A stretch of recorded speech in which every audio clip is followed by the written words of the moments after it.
Senhoras e senhores, eu sou Felipe Noronha, este é o Eu Vim de Santos e eu sei que muitos de vocês clicaram neste vídeo esperando ver a minha pessoa com um bolo.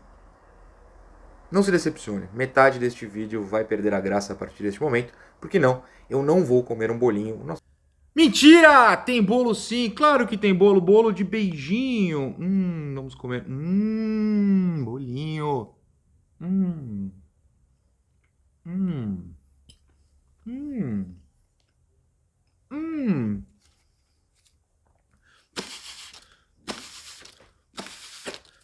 Estou feliz. Não tem mais um Z aqui, mas tô feliz.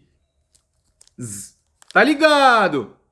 Porque Bruno Lima acaba de soltar na Trivela que Lucas Lima mudou de ideia após ser relacionado pelo Santos para viajar ao Catar e vai sim para o esporte. No vídeo original não tinha bolinho, porque faz 2 semanas, 3 semanas, enfim, naquela primeira proposta do esporte ao Lucas Lima, ele não tinha aceitado, eu já tinha gravado o vídeo por garantia. E, sei lá, o resto do vídeo serve. O discurso é o mesmo, a ideia que eu quero passar é a mesma. Mas eu senti que valia sim celebrar com um bolinho. E digo mais, não só eu, joguei lá no meu Twitter. Quem tá comendo bolinho, manda foto. Então durante o vídeo vou passar várias fotos de vocês comendo bolinho. Vale bolinho sim. Adeus, muito obrigado por nada. Portão B te espera, lá na Ilha do Retiro. De qualquer maneira, Lucas Lima deixa o Santos, pelo menos para essa temporada, e se manda para o esporte. O problema é todo do esporte. O problema não é mais nosso, por enquanto, porque ele tem contrato até abril de 2025, ou seja, ainda voltaria, em teoria, no começo do ano que vem para a pré-temporada, mas até lá a gente não precisa mais pensar nele. Porém, peço que a última vez que você vai pensar nele seja neste vídeo, porque eu tenho algumas coisas a falar. A primeira é que eu estou muito feliz que ele foi para o esporte, não só porque ele deixa o Santos, mas porque o esporte, com todo respeito aos amigos pernambucanos, torcedores de esporte de qualquer lugar do país e do mundo, o esporte vai jogar a Série B. Se o Lucas Lima ficasse na Série A, eu ia ficar muito bravo mesmo. Porque se tem um jogador do Santos que merecia cair com o clube, já que o clube caiu, era esse aí. A contratação dele foi das coisas mais inacreditáveis da história do clube. Da história do clube, não estou falando da gestão Rueda, não estou falando da década, estou falando da história do clube. O agora daqui a pouco 12 anos de existência do Santos Futebol Clube. Foi um absurdo. Então eu tô feliz, entre muitas aspas, claro que eu tô feliz. Eu quero que o Lucas Lima vá jogar na Turquia, na terceira divisão da Turquia. Mas pelo menos não vai jogar uma primeira divisão, enquanto a gente, que não merecia passar por isso, passa. Mas com tanto doce, bolinho que eu tô comendo, claro que eu preciso me hidratar. Então trouxe minha garrafinha aqui para São Paulo. Por isso que o vídeo, inclusive, demorou um pouquinho. Eu estava no trânsito, minha garrafinha térmica da Gold Case, para tomar aquela aguinha pós-bolo.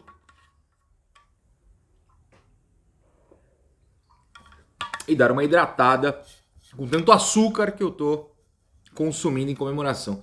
Mas a água é saudável e a Gold Case te ajuda a ter a aguinha à sua mão, à sua disposição o tempo inteiro.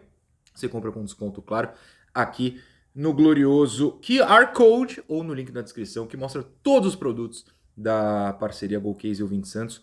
Para vocês tem frete grátis e tem desconto.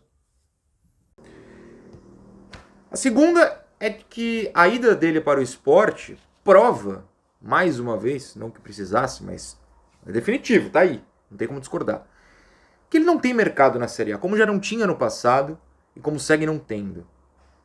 O que mostra que o Santos estava na Série A quando contratou, cometeu um erro grotesco, uma leitura de mercado pífia, mais uma bobagem de Andrés Rueda e sua trupe. Só o Santos achou o contrário, né? Eu fico curioso para saber a reunião da aprovação da contratação do Lucas Lima. Porque muita gente fala, e eu recebo esse comentário com frequência e vejo por aí nas redes. O Santos negou o Ganso e aceitou o Lucas Lima. Castigo. Eu vejo muita gente falando isso. Com várias palavras, não necessariamente essa frase. E é curioso, você pode discutir, eu acho que é uma discussão válida, depois do Ganso ter jogado que jogou esse ano, dentro de um sistema, num time infinitamente melhor que o nosso, e a gente viu isso com 3-0 no Vila Belmiro no final do ano. Eu não queria o Ganso, porque eu, em determinados casos, não consigo separar. Não é a pessoa do atleta, eu sempre separo isso, mas não consigo separar atitudes de um atleta fora do campo do campo. Atitudes da pessoa que tem relação com ela ser atleta. No caso do Ganso, o famoso caso de que dizem que ele tirou foto com a camisa de São Paulo dentro da Vila, é todo a piora nas atuações dele em 2012, a forçada para sair, porque isso de fato ele forçou para sair. Então eu entendo não querer o Ganso e já defendi essa ideia aqui, não mudei de ideia. Ou melhor, não vou negar que já falei, apesar de entender que ele evoluiu no último ano como jogador, voltou. Não voltou, né, a ser o que ele foi em 2010, porque isso é impossível, a gente sabe o que aconteceu, mas voltou a ser um jogador bem digno. Mas o Ganso jamais ter sido perdoado pela diretoria, não pelo torcedor. O torcedor pode ir para qualquer lado, do perdão ou não. Mas a diretoria ter a leitura de que o Ganso não podia, porque a torcida não queria, mas não fazer a mesma leitura do Lucas Lima, é absurdamente bizarra. Absurdamente bizarra. É um fato ridículo no mínimo. E pra mim, então realmente eu queria ter visto a reunião em que as pessoas envolvidas na contratação acharam uma boa. E pra mim, ele é o maior símbolo do rebaixamento do Santos. E eu vou entender se você citar o Jean Lucas e seu chute no chão e o gol contra, que tem passado batida. A gente tem, quer dizer, eu não quero ficar falando disso, mas eu mesmo no vídeo da venda do Jean Lucas esqueci de citar o gol contra, se eu não me engano, né? Claro que a última imagem fica mais forte nas nossas retinas, mas aquele gol contra nojento, bizarro lá em Itaquera, eu estava lá inclusive, é realmente algo... É isso, né? Você pode falar que é o suposto goleiro, claro, que tomou 7 num jogo, 2 no outro quando estava 2-0, enfim, não vou me alongar sobre ele. Você pode falar que é ele. Você pode falar que é o Lucas Braga, você pode falar que é, sei lá, o Bauerman pela situação dele lá. Cara, você pode ir para qualquer outro jogador, de verdade, para os laterais direitos, para o bonde do Água Santa, sei lá, eu super respeito. E claro que o maior símbolo envolvendo tudo é Andrés Rueda. Aqui eu tô falando de simbolismo dos jogadores, de quem a gente via usando a camisa branca ou a camisa listrada em campo. Pra mim, só pra mim, é o Lucas Lima. E neste vídeo, em que eu informo que ele foi pro esporte, eu explico por quê. Quando ele chegou, em fevereiro, né, do ano passado,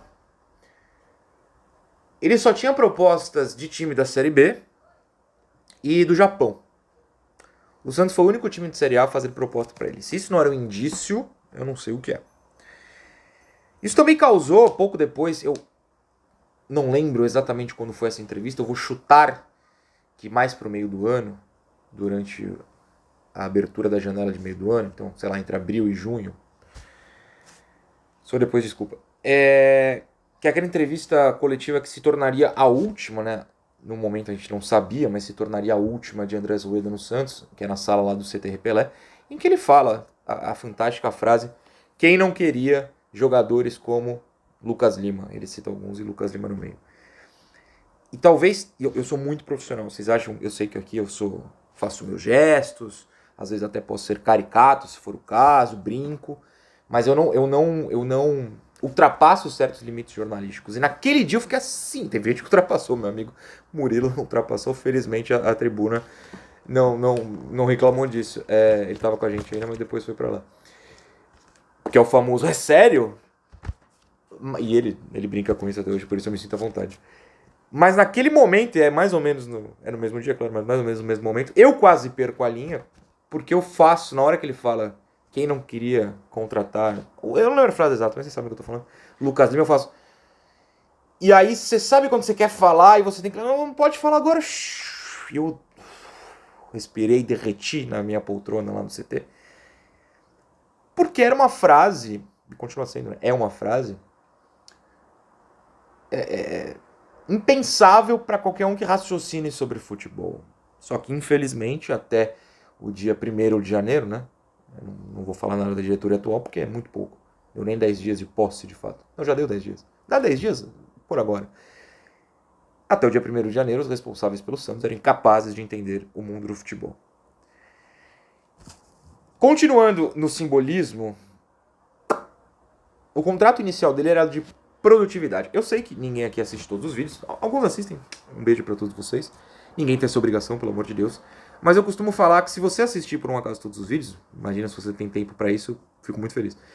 Você consegue pegar uma, não sei se é uma série, um roteirinho aqui que eu sigo. E em vídeos antes da chegada do Lucas Lima, eu vinha citando, né, tinha explicado por que contrato de produtividade é uma das grandes mentiras do futebol. E é uma mentira mesmo, porque a produtividade, o torcedor pega e fala, pô, ele tem que ganhar 40 jogos, meter 70 gols, dar 143 assistências, conquistar 3 títulos. Aí ele consegue bater essa meta e aumentar o salário. Não! Produtividade, no geral, joga 20 minutos em 10 partidas, não precisa fazer gol, não precisa dar assistência, só tem que estar lá. A produtividade é estar em campo. E foi o caso do Lucas Lima, que teve o seu contrato renovado por uma produtividade que eu gosto muito que o Bruno Lima na Trivela escreve isso com frequência, que era impossível de não ser batida, de não ser alcançada, né? Produtividade impossível de não ser alcançada. E só durante aquele período eu inclusive informo, eu abri lá na rede social Twitter, pedi pro pessoal me lembrar de motivos, e eu incluí vários deles, então obrigado a todo mundo que me respondeu lá, e uma das pessoas me lembrou, né? Ele jogou só enquanto o contrato de produtividade estava em validade, né? Precisava ser comprovado ali que ele merecia o aumento.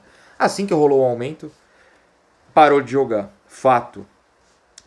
Isso me lembra, e de novo, eu não meto a mão no bolso de ninguém, nem no seu, bom, no meu eu coloco, mas nem no jogador, não é isso. Então, se ele ganhava 350 mil com a renovação, o problema é dele e do Santos. Tem que pagar. Tem que pagar. O problema é que a renovação, segundo todas as notícias pré-renovação, enquanto o contrato de validade era assinado e depois era invalidade, davam conta que a renovação seria até o fim do ano. Ó, você joga aí 2 meses, 3 meses, sei lá, e a gente renova até o fim do Brasileiro.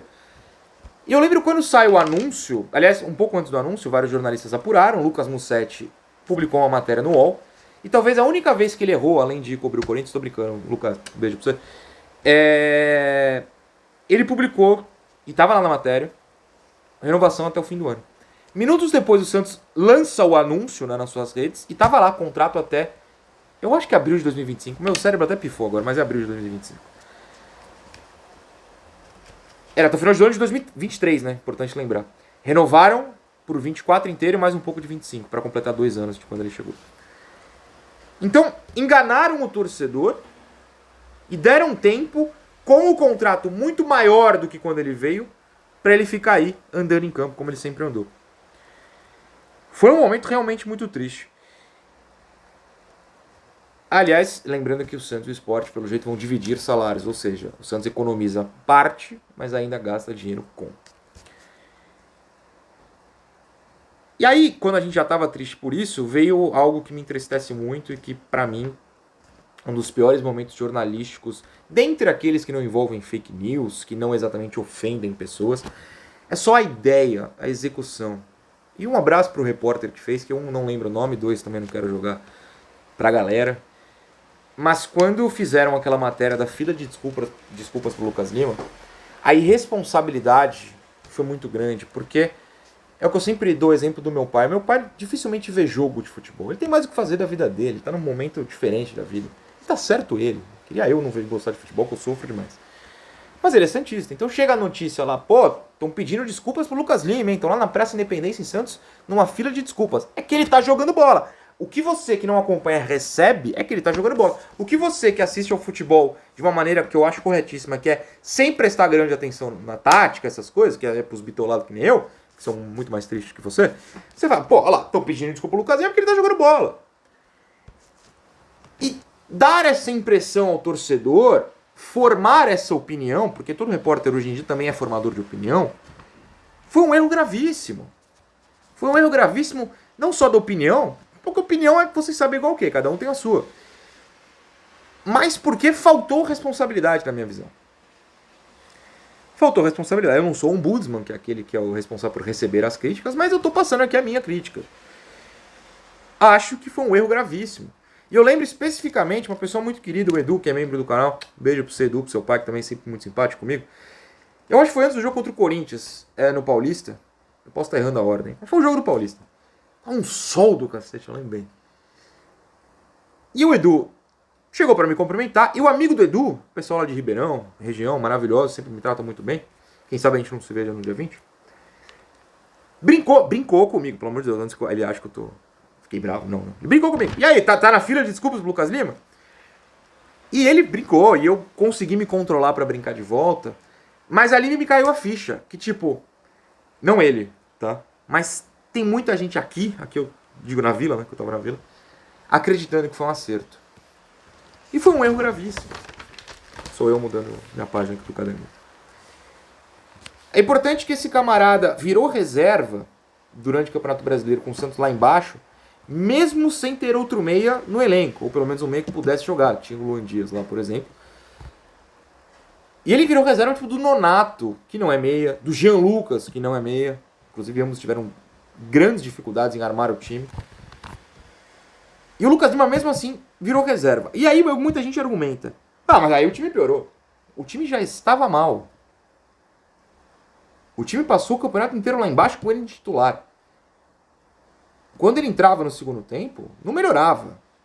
O time não piorou porque ele saiu. O time era ruim e continuou ruim, e continuava ruim com ele e continuava ruim sem ele. O que quer dizer que a culpa é de todo mundo, eu não tô passando pano pra ninguém. Mas falar, tiraram ele do time e o time piorou, pra mim não é uma verdade, mas é uma questão de opinião. Outro argumento que eu vejo aí é que, mas ele deu lá 10 assistências no ano, 78 assistências no ano. Vamos contextualizar. Ele deu muita assistência em relação ao time, em relação aos números médios no Brasil. Porque assim, se for só por causa do time, você pode argumentar que o resto do time só tinha bagre. Então alguém tinha que passar, porque o Santos, querendo ou não, fez uns golzinhos. Até ganhou aí do Flamengo em Brasília, ganhou do Palmeiras fora. Gols o Santos fez. O Maxi Silveira também tem uma assistência, né? Gols o Santos... Alguém tem que dar o passe, a não ser que seja uma grande jogada individual, mas não tem Neymar no Santos hoje, então fica difícil. Alguém tem que dar um passe. Que assistências foram essas? Foram lindos passes, foram grandes jogadas, foram passes simples. Eu não tô nem tirando mérito ou dando mérito. Eu tô falando que não pode ser o scout do número frio. Sempre que eu trago números aqui, vamos pegar um exemplo recente. O Otero aí. Eu falo, tem que ver o contexto. Os números do Otero são esses. Me parecem ruins, mas ele tá jogando no Equador. Qual o contexto do futebol equatoriano? Lembro muito de falar isso do Furt, né? Quando ele veio do México. Tá aqui os números do Furt, mas é o futebol mexicano. Qual o contexto do futebol mexicano? O contexto do Lucas Lima do Santos era ele tava mal, os companheiros estavam mal. Alguém tem que dar o passe nos poucos gols que o Santos fez. Calhou de ser ele, mas isso não quer dizer de maneira alguma que ele tá jogando bem. Isso não quer dizer que tirar o cara que deu essas assistências... Desculpa, me embaranou agora. Não quer dizer que é impossível achar outro cara que possa dar essas assistências e outras mais. Quantas assistências ele deixou de dar porque errou passes decisivos? Quantas assistências ele deixou de dar porque não estava no lugar certo? E eu vou em estádio, hein? Eu vou em estádio, hein? Ele nunca tá no lugar certo. Então assim, não dá pra ser frio. Foi quem mais deu número aqui, ó, de assistências. Tem contexto. Fez um gol no Brasileiro também. A gente precisa de meia que entra na área. Fez um gol no Brasileiro, que é o gol de falta contra o Inter. Ou seja, não entrou na área, né? Porque não teve gol com bola rolando. Fora um pouco de campo, eu considero ele o maior símbolo em campo, por algo que vem de fora de campo, que é o apequenamento que a gestão Rueda forçou o Santos. O Santos não é pequeno, o Santos será sempre gigante, mas que nos últimos 3 anos essa gestão tentou apequenar, tentou, e pegar uma sobra, e eu falo isso sem medo de errar, sobra de rival, lembrando que o Lucas Lima era do Palmeiras, sobra de rival foi um erro gravíssimo na Série A. Hoje você pode argumentar, sei lá, o Jorge, o Bigode, o Juliano, são jogadores dispensados aí pelo Flu, pelo próprio Palmeiras, né? O Jorge, inclusive, era do Palmeiras. Os jogadores do Corinthians, Gil, Juliano, enfim. Você pode argumentar, na Série B, é outro mundo, os caras não dão mais lá, mas aqui pode render. É uma coisa. Pra jogar naquele nível, sobra. Sobra. Quando você vê um rival falando, esse cara não serve pra gente, é o 8º reserva, você pega pra ser o titular absoluto e depositar todas as esperanças, pra mim é sobra. Você pega a sobra e se apequena. De novo, é questão de opinião. Junto a isso, a gente pegou uma sobra que quando deixou o time pela primeira vez, falou mal, e pode pegar o vídeo da chegada dele no anúncio aqui, que eu editei junto vídeos dele falando mal. Mas não precisa nem pegar o meu vídeo, tem aí. Joga Lucas Lima falando mal do Santos no YouTube, o que você acha? Ingrato, mas o Santos falou, não. Essa ingratidão tá tudo bem. Apequenou o clube. Uma coisa muito em campo e que me lembra, infelizmente, de Marcelo Fernandes, era ele nas coletivas falando, não, a gente precisa do Lucas Lima para pifar a bola. Tem que pifar ele do clube, né? Inclusive esse vídeo é sobre isso, ele tá pifado do clube. Não quero saber se ele pifa a bola. Ele não bate pro gol, não cruza bem, não se mexe, mas ele pifa a bola. Ah, Marcelo, faça meu favor. E o pior argumento pró que era, ele jogou bem contra a Portuguesa. A Portuguesa quase caiu no Paulista, gente. A Portuguesa se salva com milagres do goleiro na última rodada. Inclusive, recomendo vocês caçarem narrações desse momento lá, Portuguesa e Mirassol. São narrações bem legais. Eu desejo todo o bem do mundo à Lusa, pelo amor de Deus. Mas a Lusa quase caiu no Paulista.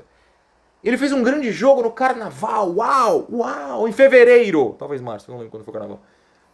Até dezembro ele já tinha que ter sumido. Não podia estar no clube. Estava de titular ou entrando nos jogos e jogando mal. Lembrando que ele entrava nos jogos, e o último toque do Santos, do jogador do Santos, na Série A, não é do João Paulo que estava errado lá no meio campo, não é do Inocêncio que estava tomando a bronca do João Paulo no meio campo, não é do Braga, não é do Soteldo, é do Lucas Lima, que erra um passe com o Santos a um gol de se salvar, ele erra um passe, o Fortaleza faz o gol. Então assim, nem no momento decisivo ele apareceu. Você podia falar, pô, mas o Lucas Lima tentou até o final, tentou errar o passe e entregou a bola. Pra mim é simbólico, isso é simbolismo. Eu falava isso muito do Mendonça e às vezes falei dele também e vou falar agora. Quem tá no estádio não tô tirando o mérito ou o conhecimento de quem não tá. Tem muita gente que não tem oportunidade, ainda mais um estádio que não é grande como a Vila Belmiro. Então tem gente que não consegue ver o Santos nunca. E eu tô aqui pra isso, né? Pra gente formar essa comunidade. Mas quem tá no estádio tem a oportunidade de ver os jogadores fora da câmera. E fora da câmera, Mendonça e Lucas Lima tava assim, ó. Andando, pifando. Tava andando em campo. Apático e displicente. E aí, aliás, provando que é um apático e mais do que isso, displicente, o Instagram dele pós saída do Santos é fantástico. Apagou todas as fotos, fica postando story com frase motivacional, desde que foi mandado pro Portão B, postou lá um videozinho ridículo de é um guerreiro, vai dar a volta por cima. E sempre lembrando que depois daquela vergonhosa derrota pro Clube Atlético o Paranaense, ele ficou sorrindo e rindo na entrevista ao De Olho no Peixe. Então assim, pra mim, ele foi o grande símbolo. Não tira o mérito da simbologia do suposto goleiro, do Mendonça, do Braga, do João Paulo dando bronca na hora e lugar errado, do técnico que não é mais técnico, glória a Deus, enfim, de todos os outros bagres, das suspensões do Soteldo, não é expulsão que ele tá afastado, do afastamento, a palavra que eu queria, do Bauerman. Cara, teve do gol contra e da chutada de chão do Jean Lucas, da polêmica pré-jogo contra o Atlético, do próprio Jean Lucas e do Marcos Leonardo. Não tô tirando esses pontos, mas pra mim o maior símbolo geral é este rapaz, que durante esse ano não pisa mais aqui, que ano que vem também não.